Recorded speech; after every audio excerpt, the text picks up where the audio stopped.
सभी का स्वागत है हमारे YouTube channel study with Dharamvir PD class में। फ्रेंड्स, आज हम फिर से एक नई वीडियो को लेके आ गए हैं।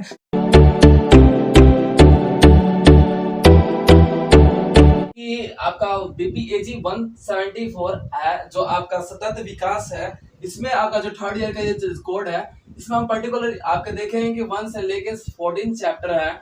14 चैप्टर का इंट्रोडक्शन पढ़ेंगे कि पर्टिकुलर आप कौन सा चैप्टर में कौन सी चीजें पढ़ने वाले हैं, या फिर बोल सकते हो कि उन पर्टिकुलर चैप्टर्स के बारे में हम इंट्रोडक्शन लेंगे कि जिस तरीके से आपका एक चैप्टर है उसमें क्या बात बोली गई है, सेकंड चैप्टर में कौन से टॉपिक्स बोले गए, तो उसके बारे में चर्चा करेंगे। आइए फ्रेंड्स, अपने वीडियो को स्टार्ट करते हैं।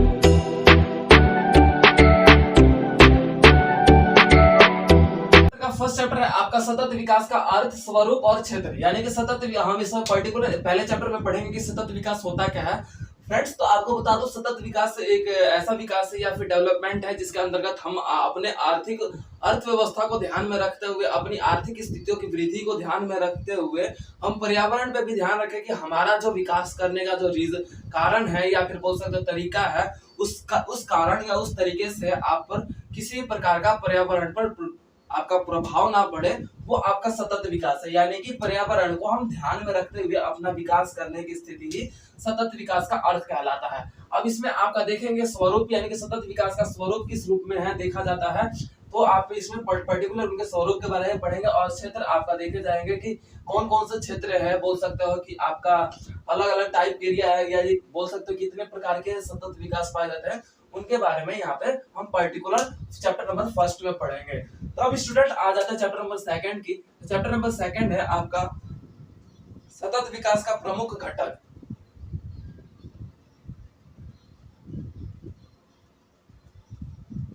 का प्रमुख घटक स्टूडेंट, तो आपका ये है कि सतत विकास जो है उसके प्रमुख घटक के बारे में हम चर्चा करेंगे कि सतत विकास में जो प्रमुख घटक है, यानी कि बोल सकते हो कि आपका जो कंपोनेंट्स है, कि कौन कौन से कंपोनेंट्स आपके पाए जाते हैं, उनके प्रमुख बातों पर हम चर्चा करेंगे चैप्टर नंबर सेकंड में। यानी कि इसमें हम ये पढ़ेंगे कि सतत विकास के साथ साथ जो हमारी घटक होते हैं, यानी जो कंपोनेंट्स है, उनके पर्टिकुलर एक एक पॉइंट्स को हम इसमें चैप्टर नंबर सेकंड में पढ़ेंगे। अब बात कर लेते हैं चैप्टर नंबर थर्ड की। तो चैप्टर नंबर थर्ड है आपका सतत विकास का दृष्टिकोण। यानी कि जो सतत विकास है उसका दृष्टिकोण क्या है। दृष्टिकोण फ्रेंड्स बता दो, तो दृष्टिकोण का मतलब यहाँ पे ये आ जाएगा, दृष्टिकोण किस जो सतत विकास है उसका जो लोगों के नजरिया क्या है देखने का, कि सतत विकास किस रूप में होता है या किस रूप में पाया जाता है। तो फ्रेंड्स, लोगों का नजरिया यही है। तो पर्टिकुलर आप एक एक बोल सकते हो कि थिंकर्स के रूप में देखेंगे कि जो लोगों का दृष्टिकोण है किस तरीके से आपका देखा जाता है कि एक ऐसा डेवलपमेंट, एक ऐसा विकास जिसके अंतर्गत हम अपने पर्यावरण को भी ध्यान में रखें कि पर्यावरण पर किसी भी प्रकार का नुकसान या फिर हानि तो नहीं पहुंच रहा, वो आपका दृष्टिकोण के रूप में हम चैप्टर नंबर थर्ड में पढ़ेंगे। अब चैप्टर नंबर फोर्थ की बात कर लेते हैं। तो चैप्टर नंबर फोर्थ का आपका नाम है सतत विकास का लक्ष्य। यानी कि जो सतत विकास है उसके लक्ष्य क्या है, यानी कि बोल सकते हो कि एम क्या है। ठीक है, तो फ्रेंड्स बता दूं तो कि ये इसका जो पर्टिकुलर आप एक एक एम के बारे में पढ़ेंगे चैप्टर नंबर 4 में, कि जो सतत विकास होता है उसका पहला लक्ष्य यही है कि पर्यावरण को दूषित ना करना, पर्यावरण को प्रदूषित ना करना, पर्यावरण स्वच्छ रखना। ये सारे हमारे इस लक्ष्य के बारे में चैप्टर नंबर 4 में हम इन्हीं लक्ष्यों के बारे में पढ़ेंगे। और बोल सकते हो कि पर्यावरण को साफ रखना, स्वच्छ रखना, और उसके अंतर्गत हमारे पर्यावरण का नुकसान ना पहुंचाना, और लंबे समय तक अपने पर्यावरण को संरक्षित करना, ये सारे हमारे लक्ष्य बन जाते हैं जो चैप्टर नंबर आप फोर्थ में पढ़ोगे। अब चैप्टर नंबर फिफ्थ की बात कर लेते हैं फ्रेंड्स। तो चैप्टर नंबर आपका फिफ्थ है वैश्विक सामूहिक धरोहर और जलवायु परिवर्तन में अवधारणा। यानी कि जो वैश्विक सामूहिक धरोहर है, सामूहिक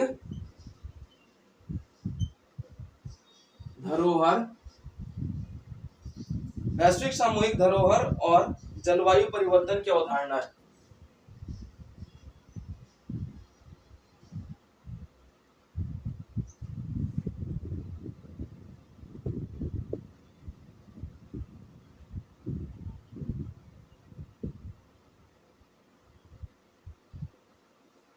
स्टूडेंट, तो हम इसमें ये देखेंगे कि वैश्विक सामूहिक धरोहर, यानी कि जो वैश्विक स्तर पर, यानी कि वर्ल्ड वाइड वेब पर हमारे जो वैश्विक धरोहर है उनके किस तरीके से हम उनको मतलब बोल सकते हो कि हमारे जो धरोहर है उसके बारे में पढ़ेंगे, और जलवायु परिवर्तन की अवधारणा है, यानी कि जलवायु में परिवर्तन कैसे होता है, उसके जो मतलब चेंजेस होने का जो एक सिस्टम है, सिस्टमेटिकली वो किस तरीके से काम करता है, वर्क करता है, उसके बारे में पढ़ेंगे।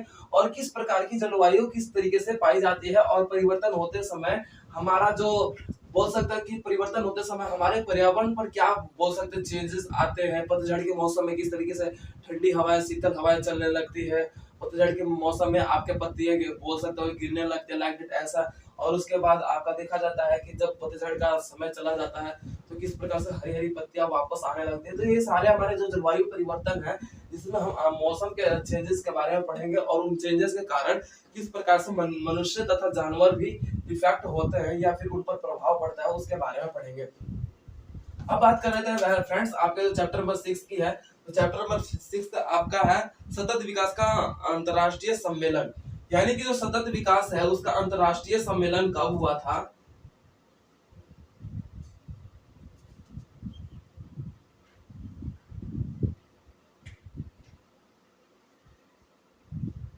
सतत विकास अंतरराष्ट्रीय सम्मेलन, अब इसके बारे में पढ़ेंगे। तो इसके बाद बात कर लेते हैं, तो आपका रियो डी जो सम्मेलन हुआ था, आपका देखा जाता है कि 1992 के आसपास ये सम्मेलन हुआ था, जो कि आपका देखने को मिलता है कि ये पर्टिकुलर सतत विकास के रूप में ही था।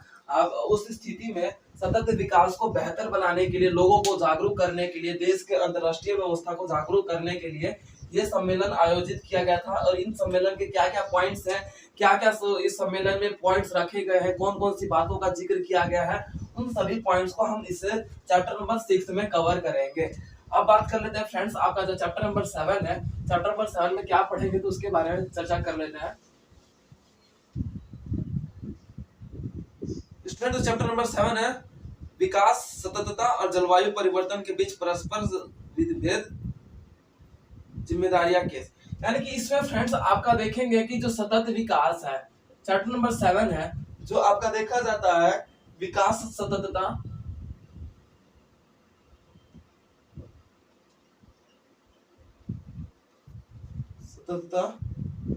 और जलवायु परिवर्तन के बीच।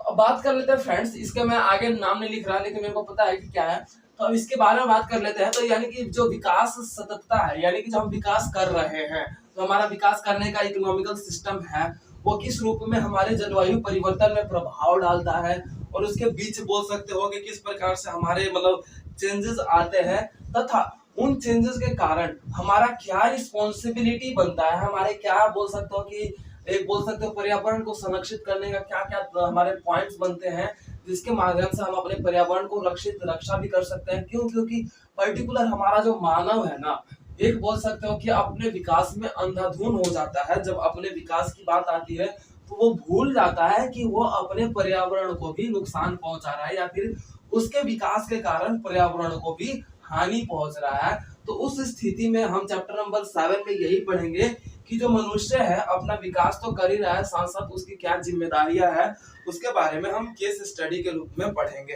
तो फ्रेंड्स ये आपके बोल सकते हैं 8 चैप्टर थे। अब उसके तहत हमारा जो बोल सकते हैं कि 8 चैप्टर की बात कर लेते हैं। तो चैप्टर नंबर 8 है, 7 चैप्टर तो हो गया, चैप्टर नंबर 8 की बात कर लेते हैं। तो चैप्टर नंबर 8 है सतत विकास, खाद्य सुरक्षा के बीच संबंध।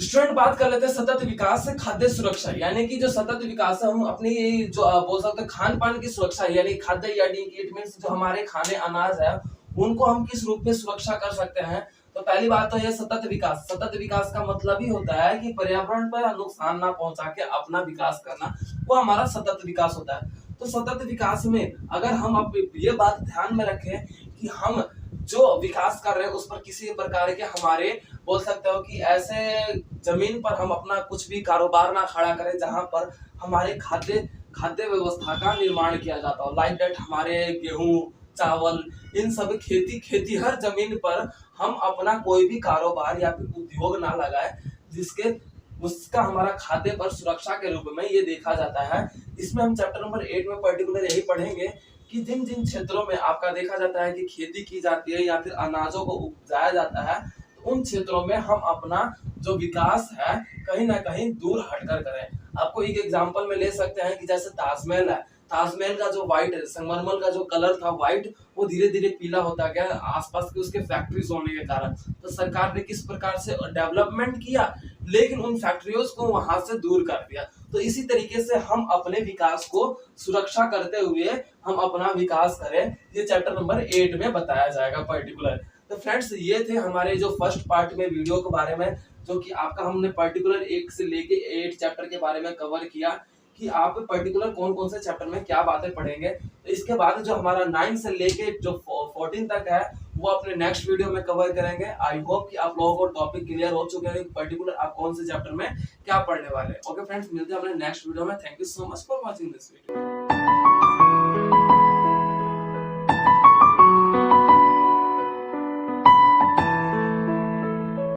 तो वीडियो को like, comment, share and subscribe करना ना भूलें।